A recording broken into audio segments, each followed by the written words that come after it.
안녕하세요. 포도나무 자람터 이민주 전도사입니다. 저희 자람터에서 제작하고 있는 절기가 뭐예요 시리즈는 총 6개 영상으로 제작된다고 말씀드렸지요. 오늘은 절기가 뭐예요 4번째 시간 사순절, 부활절 안에 있는 고난주간을 좀 더 상세히 다뤄보고자 합니다. 홀리 위크라고도 불리는 성주간에 대한 소개인데요. 고난주간이라고도 불리는 성주간은 예수님의 지상에서의 마지막 일주일 사건을 기념하는 절기입니다. 바로 십자가 죽음과 장사, 부활 사건이지요. 성주간은 종려주일부터 시작되어 성목요일, 성금요일, 성토요일까지의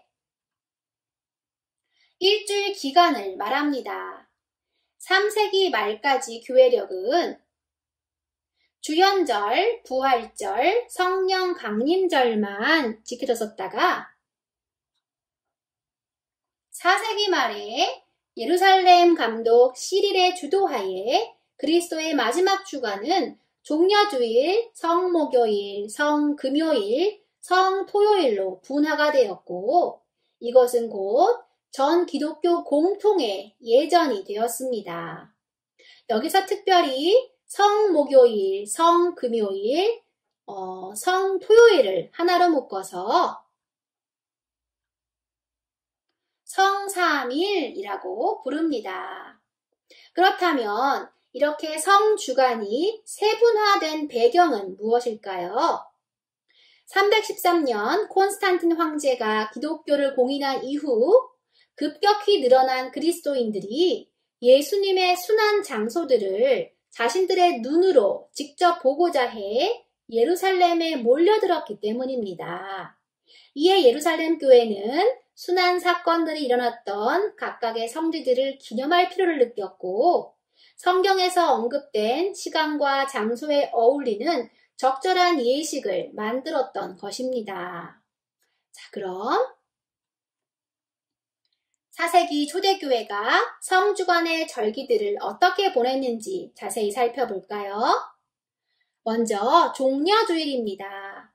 종려주일은 예수님께서 십자가를 지시기 일주일 전 예루살렘 성으로 입성하실 때 사람들이 종려나무 가지를 흔들며 호산나를 불렸던 사건을 기념하는 날입니다.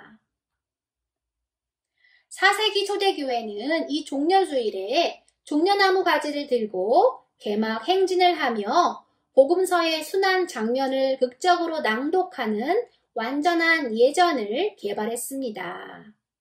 종려주일이 가진 깊은 신학적 의미는 예수 그리스도께서 이 땅에 오신 목적, 즉 십자가에 죽으시고 부활하시는 사역들의 관문이 되는 날이라는 것입니다.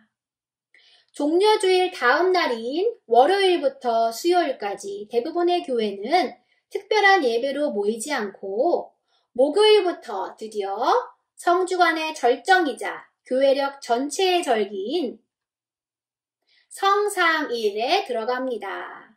성삼일은 가장 거룩한 3일로서 예수님의 순환과 장사, 부활을 집중적으로 기념하는 절기인데요.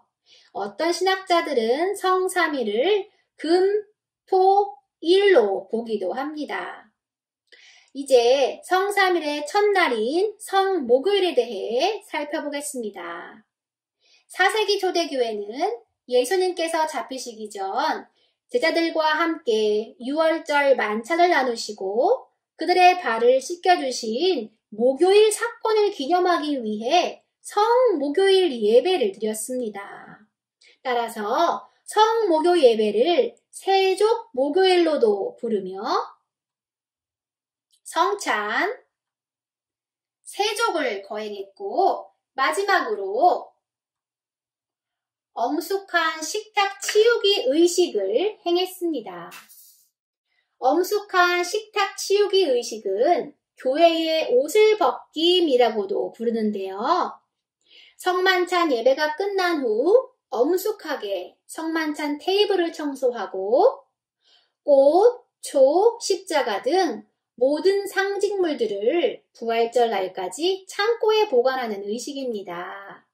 이 의식은 로마 병사들이 예수님의 십자가 처형 전 예수의 겉옷을 벗겼던 것을 상징하여 테이블의 천을 엄숙하게 치우는 것입니다. 이 의식을 하면서 우리는 예수님이 겪으셨던 고난과 굴욕을 분명히 인식하게 되는 것이지요. 당시 성도들은 세종 예배가 끝나고 다음날 해가 뜰 때까지 철야 기도를 했다고 하는데요. 이것은 세족식 후 겟세마네 동산에서 기도하시다가 잡혀가시는 예수님의 사건에 동참하는 의미였습니다. 4세기 예루살렘 교회는 성금요일 예배 때 예수님의 고난이 실제 일어난 장소를 시간별로 방문하면서 기도와 시편 찬양을 드렸습니다. 이런 성금요일 예배 의식은 목요일 저녁부터 시작했는데요. 이유는 이스라엘 하루의 시작이 전날 저녁부터 시작되기 때문입니다. 목요일 저녁 감람산을 출발하여 겟세마네 동산에서 기도하고 금요일 아침 채찍 맞으신 곳에 이르러 기도한 후 예수님이 못 박히신 골고다 언덕으로 향했다고 합니다. 시릴 감독은 신자들과 함께 골고다 언덕에서 십자가를 바라보며 기도했다고 기록되어 있습니다. 자, 이제 성 3일의 마지막 날인 성 토요일을 살펴보겠습니다. 토요일에 예수님은 무덤에 계셨고 일요일 새벽에 부활하셨습니다. 4세기 초대교회는 예수님의 부활을 성 토요일에 부활절 전야 예배를 드리면서 기념했습니다. 부활절 전야 예배는 토요일 밤 10시 혹은 일요일 새벽 5시에 시작했었는데요. 특별히 4세기 교회는 새벽 5시 부활절 전야 예배를 이용해 세례 후보자들에게 세례를 주었습니다. 초대교회가 왜 부활절 새벽에 세례를 주었는지 감이 오시나요? 사망에서 생명으로 옮겨진 세례의 의미가 죽음을 이기시고 다시 사신 예수 부활 사건과 상통하기 때문이겠지요. 부활절 전야 예배에서 그들은 새 불을 점화하고 부활절 양초를 붙이며 성경을 낭독했다고 합니다. 마지막 순서로 막 세례를 받은 신자들과 성찬을 나누었다고 합니다. 자, 그렇다면 4세기 초대교회가 지켜온 성주간 절기를 오늘날 우리는 어떻게 적용할 수 있을까요? 먼저 종려주일입니다. 종려주일은 4세기와 동일하게 종려나무가지를 흔들며 개막 행진을 하는 것으로 진행할 수 있습니다. 예수님 시대를 더욱 재현하기 위해서 복장도 고대 이스라엘 옷으로 입고 행진해도 좋을 것 같습니다. 이때 예배자들도 미리 준비된 종려나무 가지를 함께 흔들며 호산나 찬송하리로다 호산나 다윗의 자손이여 를 외치며 예배를 시작할 수 있습니다. 온라인으로 각 가정에서 예배를 드릴 경우도 이렇게 가정에서 아이들과 함께 준비한 종려나무 가지를 흔들며 온 교회가 함께 예배할 수 있습니다. 나를 위해 십자가를 지시려고 예루살렘으로 입성하시는 그 예수님을 맞이하는 심정으로 외치는 것이지요. 자, 이제 성 3일의 첫날인 성 목요일 예배의 적용을 살펴보겠습니다. 성 목요 예배는 4세기 이후 지속적으로 진행되어 온 세족식과 성만찬을 할 수 있습니다. 주의할 것은 이날의 성만찬은 나의 죄를 사하신 은혜보다는 나의 죄를 위해 죽으신 예수님의 고난을 중심으로 묵상한다는 점입니다. 성목요일 예배는 교회에서 대면으로 혹은 가정에서 온라인으로 모두 진행할 수 있습니다. 특별히 가정에서 진행할 경우 예수님께서 제자들의 발을 씻겨주셨듯 부모님이 먼저 자녀를 씻겨주고 또 자녀가 부모님의 발을 씻겨준 후 마지막 순서로 서로의 발에 입을 맞추거나 서로를 안고 기도해주는 시간을 가지면 좋습니다. 그리고 겟세마네 기도의 고통이 잘 담겨있는 감람산 깊은 밤중에를 함께 부르면서 조용히 헤어지면 좋습니다. 한 가지를 더 추가한다면 교회나 가정에 있는 테이블보나 촛불, 십자가 장식들을 창고에 넣어두는 엄숙한 식탁 치우기 의식으로 마무리해도 좋겠지요. 자, 이제 성금요일 예배는 어떻게 적용할지 살펴볼까요? 일단 4세기 성도들은 성금요 예배를 전날 목요일부터 밤을 새워 금요일 오후까지 진행했다고 했습니다.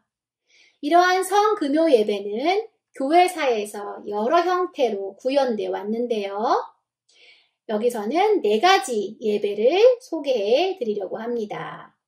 첫째 예배는 십자가의 길 예배입니다. 십자가의 길 예배는 현재 카톨릭과 성공회에서 드려지고 있는 예배인데요.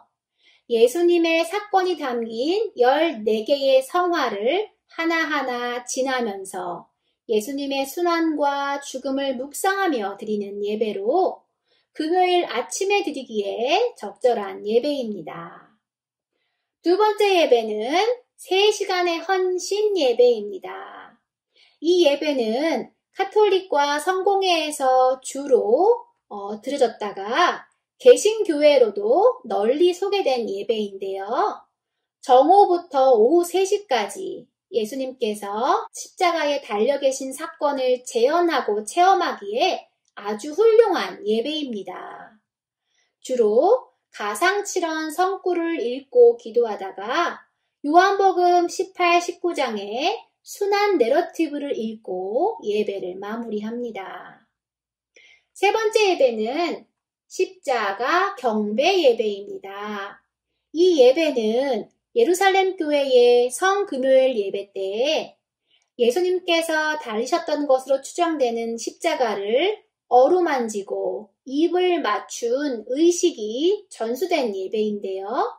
주로 카톨릭과 성공회에서 드려져 왔습니다. 성경을 낭독하고 광범위한 주제로 중보기도를 한 후 십자가 경배 시간을 갖고 마지막으로 성만찬으로 마치는 예배입니다.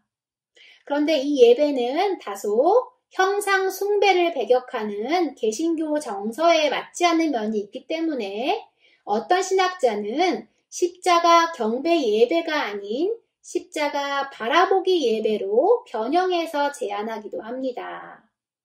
침묵으로 십자가를 응시하는 시간을 통해 예수님의 죽음에 참여하는 기회를 갖는 것이지요. 성금요 예배를 적용한 4번째 예배는 12세기부터 성금요일에 드려져 왔던 테네브레 예배입니다. 테네브레는 라틴어로 어둠이라는 뜻인데 이 예배는 예수님의 순환 이야기와 시편을 봉독하고 특별히 큰 촛대에 있는 양초들을 하나씩 꺼나가는 예식이 포인트입니다.